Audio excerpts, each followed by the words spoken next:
बिस्मिल्लाहिर्रहमानिर्रहीम। अस्सलाम वालेकुम। आप देख रहे हैं मुझे मेरे यूट्यूब चैनल पर और मैं मुज़म्मिल अवान और chief justice of Pakistan justice Umar Ata Bandial से सरदार लतीफ़ खोसा और एतजाज़ हसन की मुलाकात हुई। ये दो शख्सियात जिनका पाकिस्तान पीपल्स पार्टी से बड़ा गहरा और बड़ा करीबी तल्लुक रहा, आजकल तो वैसे ही खुडेलन लगाया पीपल्स पार्टी ने।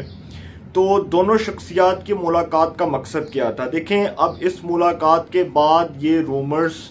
गर्दिश कर रहे हैं, ये अफवाहें गर्दिश कर रही हैं कि शायद इस मुलाकात में कोई बड़ा अहम फैसला हुआ और चीफ जस्टिस के चैम्बर में जो 1 घंटा मुलाकात हुई, ये दोनों शख्सियात जो chief justice of Pakistan justice Umar Ata Bandial साहब से मिली,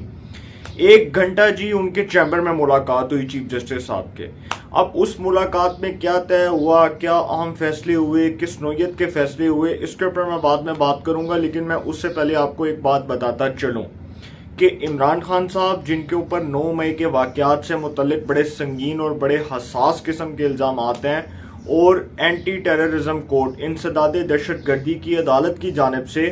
इमरान खान साहब के नाकाबिले ज़मानत वारंट गिरफ्तारी जारी हुए हैं, तो इमरान खान साहब किसी भी वक्त गिरफ्तार हो सकते हैं। अब यही सरदार लतीफ़ खान खोसा इमरान खान साहब से भी मिले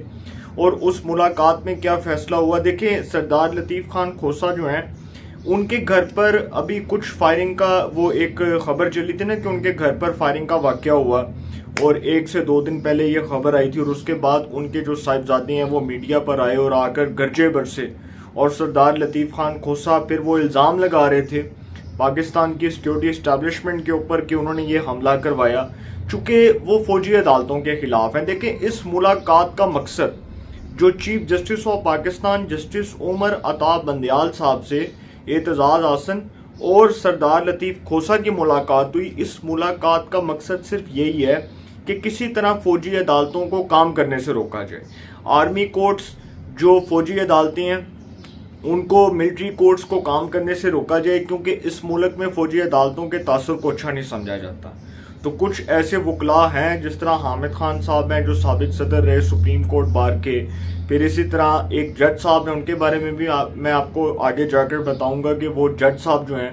उन्होंने एक वकील साहब के जो है वो वकील साहब की मदद से सुप्रीम कोर्ट ऑफ पाकिस्तान में अदालत उज़्मा में यह दरख्वास्त दायर की है कि आर्मी कोर्ट्स, मिलिट्री कोर्ट्स को काम करने से रोका जाए और इनके क़याम को कालअदम करार दिया जाए। अब ये जो मुलाकात थी सरदार लतीफ़ खान खोसा की और एतजाज़ हसन साहब की, उस मुलाकात के बाद जब मीडिया के सामने आए तो सरदार लतीफ़ खोसा ने बताया कि इस मुलाकात का मकसद यही था कि आर्मी कोर्ट्स के हवाले से जो रिट पटिशन है, जो एतजाज़ हसन साहब ने फौजी अदालतों के हवाले से रिट पटिशन दायर की हुई है, हमने इस हवाले से चीफ जस्टिस के सामने अपना मौक़िफ़ पेश किया। अब इस मुलाकात को जो एक नेगेटिव रंग दिया जा रहा है, देखिए मैं नहीं कहता कि गलत है और चीफ जस्टिस साहब का प्रोगेटिव है कि वो जिस मर्जी से मिलें, उनको कोई पाबंदियां नहीं, उनको कोई रिस्ट्रिक्शंस नहीं है। लेकिन ये दो शख्सियात जो चीफ जस्टिस से मिली, उसके बाद ये तासुर ज़ाहिर किया जा रहा है कि शायद इन्होंने इमरान खान के लिए कोई मदद मांगी,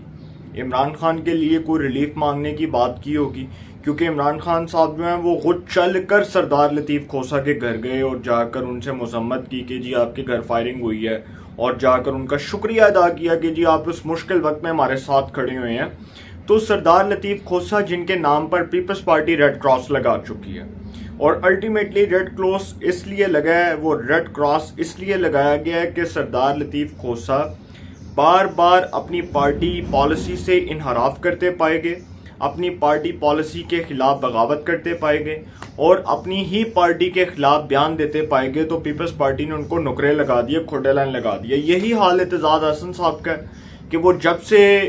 ये गवर्नमेंट बनी है तब से, खैर वो बहुत पुराना एक एतजाज़ हसन साहब का मैं आपको वाकया बताता हूँ कि उनका असल में प्रॉब्लम क्या है। देखें, एतजाज़ हसन साहब जो हैं वो दरअसल नवाज शरीफ साहब के पास गए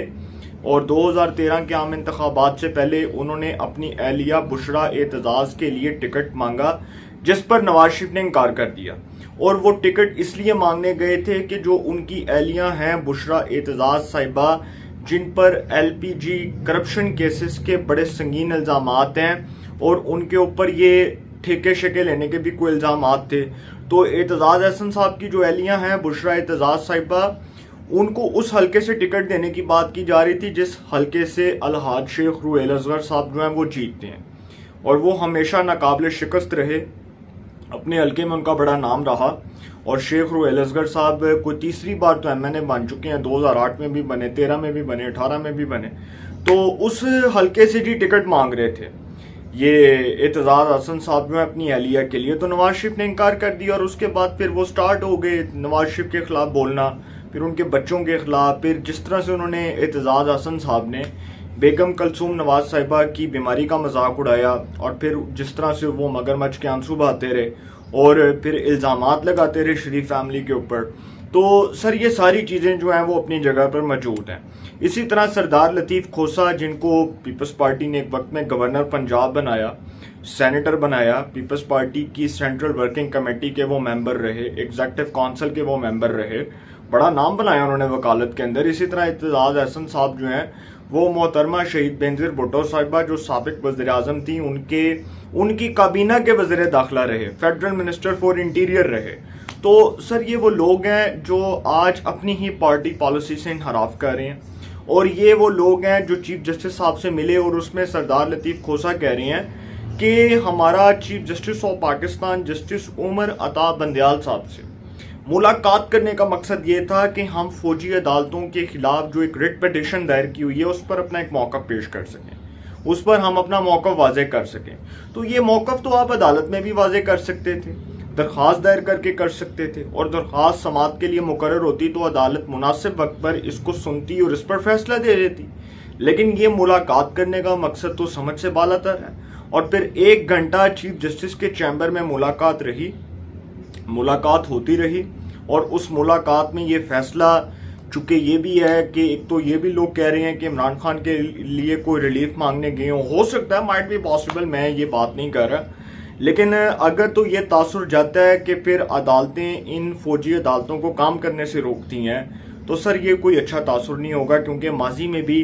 इसी तरह अदालतें इस पर अपना एक फैसला दे चुकी हैं कि फौजी अदालतों का क़याम जो है वो किसी भी सूरत उसको जस्टिफाई नहीं किया जा सकता। तो अदालतें, चूंकि पाकिस्तान की मुअज़्ज़ज़ अदालतें हैं, मैं किसी अदालत पर क्रिटिसाइज करने का मजाज नहीं, तनकीद करने का मजाज नहीं, लेकिन मैं आपको वैसे ही टू बी वेरी ऑनेस्ट अगर ये बात करूं तो अदालतों को ये राइट, ठीक है, होगा आइन और कानून के मुताबिक, लेकिन फौजी अदालतों का क़याम इसलिए अमल में आया कि जो 9 मई के वाक़यात हैं उसमें अब तक जो बड़े संगीन इल्ज़ामात हैं पीटीआई वर्कर्स के ऊपर, और जिन्होंने आर्मी की हैसियत को चैलेंज किया, रेंजर्स हेडक्वार्टर्स पर हमला किया, Jinnah house, core commander Lahore house पर हमला किया,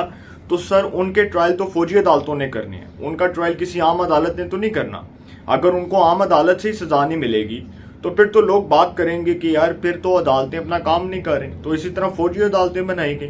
कि वो मिलिट्री कोर्ट्स जो हैं वो with in 28 days, 27 days, 26 days, 30 days जब भी वो फैसला करें, मैक्सिमम ज़्यादा से ज़्यादा कमोबेश भी को 20-25 दिन में वो फैसला होना है, ट्रायल होना है, मुकदमात चलनी है, फैसले होनी है, और फैसलों के मुताबिक सजाएं होनी है। तो इसी तरह ये जो फौजी अदालतें हैं इस पर जी कुछ लोगों को बहुत गुस्सा है, और इमरान खान साहब से जो सरदार लतीफ़ खोसा की मुलाकात हुई उसमें ये मामला डिस्कस हुआ, उसमें ये मामला ज़ेरे बहस आया, और चूंकि अब इमरान खान साहब की गिरफ्तारी यकीनी है तो इस हवाले से कुछ लोगों को परेशानी लाहक हो चुकी है, और इमरान खान साहब कुछ लोगों को भेज रहे हैं कि जी मेरे लिए कोई दरमियानी रास्ता निकाला जाए। वो कहते हैं ना कि इस मुल्क की खातिर मैं एस्टेब्लिशमेंट के साथ बैठना चाह रहा हूँ, मैं अपने मामलात के लिए नहीं बैठना चाह रहा। तो तब क्यों नहीं बैठे जब आप इस्टेब्लिशमेंट के ऊपर ही हमला कर रहे थे? तब भी तो बैठ सकते थे ना। और 9 मई के वाक़यात से पहले अगर आप इमरान खान के स्टेटमेंट्स उठाकर देख लें तो वो मुत्तहिद बार फौज पर हमले करते रहे, वो मुत्तहिद बार फौज पर इल्ज़ामात लगाते रहे, उनकी हैसियत को चैलेंज करते रहे, और आज वो कह रहे हैं कि जी मैं आर्मी के साथ मुल्क के वसी तर मफाद में बैठने को तैयार हूँ, अपने मामलात के लिए बैठने को तैयार नहीं हूँ, अपने मामलात के लिए बात नहीं कर रहा, मैं इस मुल्क की खातिर बात कर रहा हूँ कि मैं एस्टेब्लिशमेंट के साथ बैठना चाह रहा हूँ। तो इसी तरह अब एक जी जज साहब हैं जी, वो उन्होंने सुप्रीम कोर्ट में मिलिट्री कोर्ट्स के खिलाफ एक पिटीशन दायर कर दी एक वकील साहब की मदद से, और वो जज हैं जी justice Jawad S Khwaja Sahab. Justice Jawad S Khwaja जो बड़े क्रेडिबल जज रहे, और वो कुछ दिनों के लिए चीफ जस्टिस बने थे, आई थिंक कोई 15 या 10 दिन के लिए वो बने थे। तो जस्टिस जवाद एस ख्वाजा साहब जो हैं उन्होंने सुप्रीम कोर्ट ऑफ पाकिस्तान में आर्मी कोर्ट्स, मिलिट्री कोर्ट्स की जो है आप ये कह लें कि हैसियत, उसको चैलेंज किया और मिलिट्री कोर्ट्स के क़याम को चैलेंज किया और उस दरख्वास्त में अपना मौक़िफ़ अपनाया कि आर्मी कोर्ट्स को फिलफोर कल अदम करार दिया जाए, इनको कल अदम करार देकर इनको काम करने से रोका जाए, क्योंकि ये इंसानी हकूक़ की संगीन खिलाफ वर्जी है। अब ये जो जज साहब हैं, ये